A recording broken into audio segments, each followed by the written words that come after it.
So నమస్తే అండి.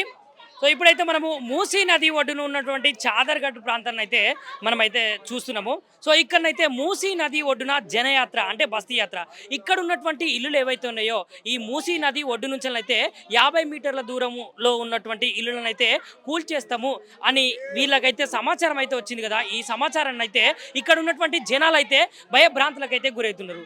దినదిన గండము నూరేళ్ల ఆయుష్ అన్నట్టు ఇక్కడ వందల సంవత్సరాల నుంచి అంటే సుమారుగా 70 నుంచి 100 సంవత్సరాలుగా ఉంటున్నటువంటి జనాలే కావచ్చు, వృద్ధులే కావచ్చు, చాలా భయాందోళనలకైతే గురవుతున్నారు. మరి కొట్లాడి సాధించుకున్నటువంటి తెలంగాణలో ఇంతటి రాచరికమైనటువంటి పాలన ఏంటి? మరి ఈ ప్రభుత్వాన్ని మేమైతే ఏరికోరి ఎంచుకున్నాము. మరి జనము ఏ విధంగానైతే ఈ ప్రభుత్వాన్ని గెలిపించుకున్నారో ఇప్పుడైతే నానా కష్టాలు నానా తిప్పల పడుతున్నారు అనే వాదనలు అయితే వినిపిస్తున్నాయి. ఇలాంటి వాదనలు వినిపిస్తున్న వేళనైతే మనమైతే ఒక్కసారి ఈ బస్తీలో ఉన్నటువంటి వాసులను మిగతా విషయాలు అయితే అడిగి తెలుసుకునే ప్రయత్నం అయితే చేద్దాం. ప్రాబ్లం ఉంది బేట. మాకు ఇగో మొత్తం చెత్తలు కూలుతున్నాయి, ఇగో రేలింగ్ లాంటి కూలుతున్నాయి. పిల్లలు చిన్న చిన్నగా ఉన్నాక అందరు ఉన్నారు, పిల్లలు పెద్దగా అయిన అందరు బయట పోయి కిరాయిలకు ఉన్నారు. విన్నావా? మాకు ఏం సవలత లేదు. మరి ఇప్పుడు ఈ ప్రభుత్వం అయితే ఇక్కడ ఉన్నటువంటి ఇల్లును కూల్చేసి డబల్ బెడ్రూమ్ ఇల్లులు కూడా ఇస్తాము అనే విషయాలు అయితే చెప్తున్నది. మరి మీకు డబల్ బెడ్రూమ్లు కావాలన్నా ఇక్కడనే ఉన్నటువంటి ఇల్లులే కావాలా? ఇటు ఇట్లనే మాకు ఎట్లా ఉన్నాయో ఇల్లు ఇక్కడనే కట్టించేసేయండి అంతే. అంటే ఎన్ని సంవత్సరాలు అవుతుందమ్మా మీరు ఇక్కడ మూసీ నది ఒడ్డున ఉండబట్టి? మేమా 50-60 సంవత్సరాలు అవుతుంది. సో మరి ఇక్కడ ఉన్నటువంటి ప్రభుత్వము ఏమంటుంది? మరి మీకు ఇల్లు కూలుస్తామనే ముచ్చట వాళ్ళే చెప్పిరా లేదంటే మీరు తెలుసుకున్నారా? ఏ విధంగా మరి మీరు ఎట్లా భయపడుతున్నారు? ఇండ్లు కావాలనే మొక్కుతున్నాం, ఇండ్లు కావాలనే చెప్తున్నాం. మాకు ఏ స్థలంలో ఇండ్లు ఉన్నాయో మాకు ఆ స్థలంలోనే కట్టిమంటున్నాం. అంటే బయట పోతే మేము బతకలేము. మరి నువ్వు ఈ తెలంగాణ ప్రభుత్వాన్ని రేవంత్ రెడ్డిని నువ్వు ఏం అడగదలుచుకున్నావు? మరి మీ ఇల్లులు పోతాయట కదా, నువ్వు ఏం అడగదలుచుకున్నావు వాళ్ళను? మాకు వద్దు, బయట వద్దు, మాకు ఇక్కడనే కావాలి, ఇక్కడనే కావాలి. మాకు అన్నిటికి సవలతు ఉంది. ఈడ బయట పోయి ఎత్తేస్తే మేము ఎక్కడ సావాలి? అది మాకు అన్న. మరి ఏంటి మరి మూసీ నది ప్రాంతం ఇది చాదరగడ్డు అసలు ఈ విషయాలు మరి ఇల్లులు కూల్చేస్తాము, ఇల్లులు తీసేస్తాము, డబుల్ బెడ్రూమ్లు ఇస్తాము, మరి పేదలు తప్పకుండా ఇల్లులు ఖాళీ చేయాలి అనే విషయాలు అయితే అనే వాదనలు వినిపిస్తున్నాయి కదా. మీరు ఎట్లా స్పందిస్తున్నారు దీనికి? మాకైతే ఇల్లులు మేము ఖాళీ చేసి పోము, మాకు ఇక్కడనే ఇల్లులు కావాలి.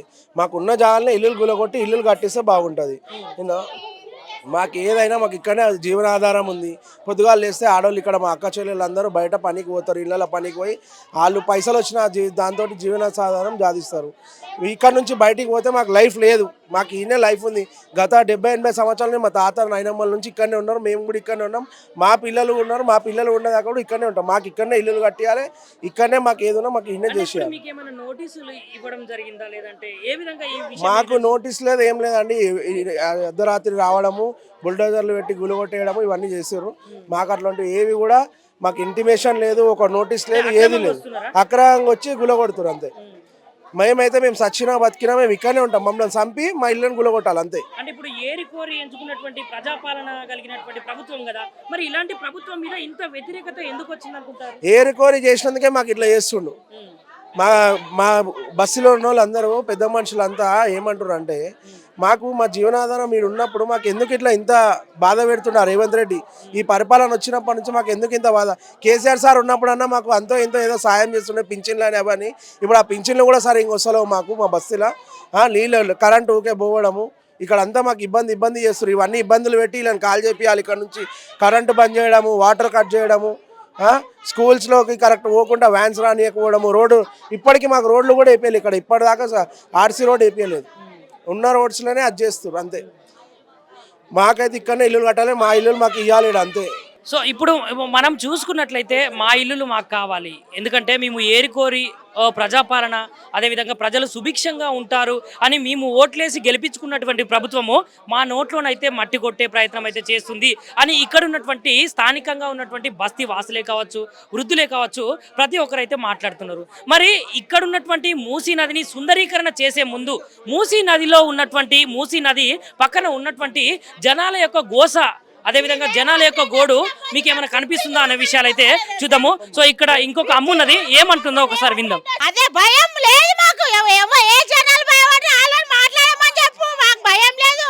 మా ఇల్లు మాకు కావాలంతే, మేము జరిగే పరిస్థితే లేదు. మాకు ఇంట్లో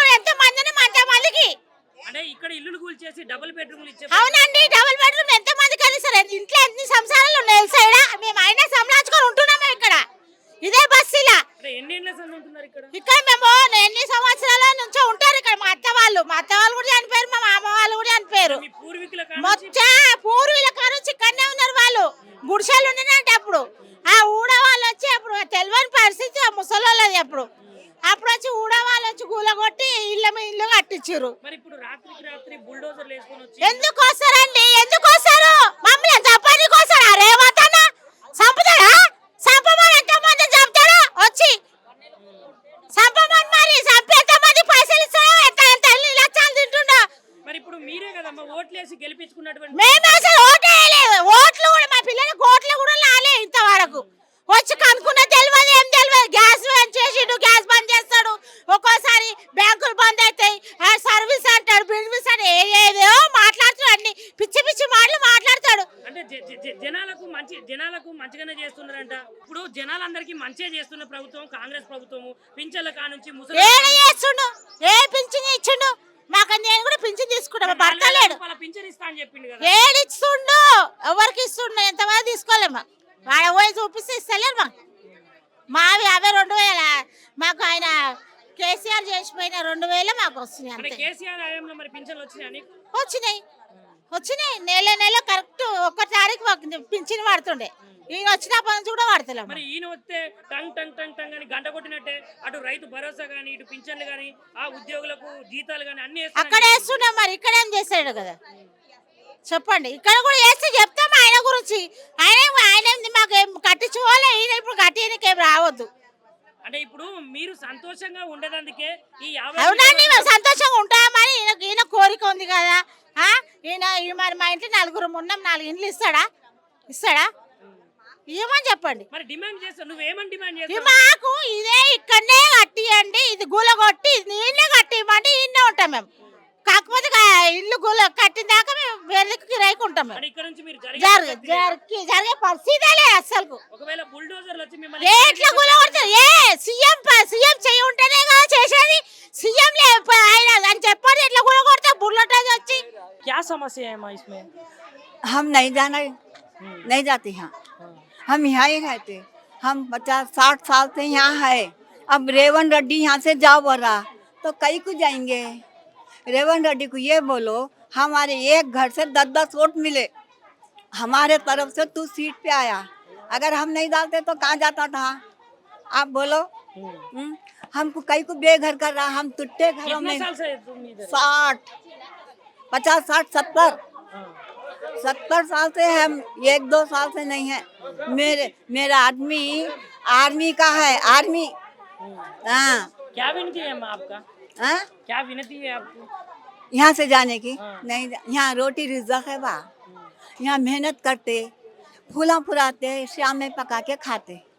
सुने, हमारे बच्चे छोटे छोटे हैं, मरे भी तो यहाँ ही, जिएंगे भी यहाँ।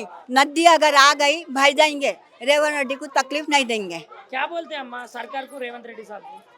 हम नहीं आते साहब यहाँ से। रेवंत रेड्डी हम नहीं आते यहाँ से, नहीं जाते। हम यहाँ से नहीं जाते, हम यहाँ ही रहते।